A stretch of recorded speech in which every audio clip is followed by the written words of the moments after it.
नमस्कार शेतकरी मित्रांनो, एक 8 दिवस अगोदर आपण इथं आळीसाठी फवारणी केली होती अद्रकीच्या प्लॉटला आणि त्याचा आपल्याला 100% रिझल्ट पाहायला मिळतो आहे आज.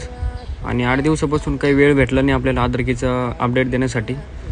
तर एक 6 दिवस अगोदर आपण इथं ह्युमिक सोडलेलं आहे अर्धा किलो एकरी आणि त्यानंतर 2-2 दिवसाच्या गॅपवर मेटारायझम दिलेलं आहे एकरी 10 किलो.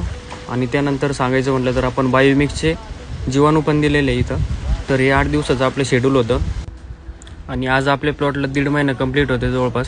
आणि 1.5 महिना कंप्लीट होत असताना आपण तिसऱ्यांदा माती लावून घेतलेली अद्रकीच्या बेडला, तर तुम्ही बघू शकता. आणि तसं पाहिलं तर एक पिवळे स्पॉटसाठी आपल्याला आहे ना बुरशीनाशकचा स्प्रे घेणं खूप गरजेचं आहे अद्रकीला. 1-2 दिवसात ते पण घेऊन टाकू. आणि बघा मित्रांनो, अद्रक पिकाला जेवढं केलं तेवढं कमी असतं. त्यामुळं माझ्या शेड्यूलमध्ये काही जर राहत असेल तर तुम्ही कमेंटमध्ये मला नक्की सांगा, जेणेकरून मलाही तुमच्याकडून काही शिकायला भेटणार आहे ते. धन्यवाद. काटा रुतल काटा दिसल वाट तुझी.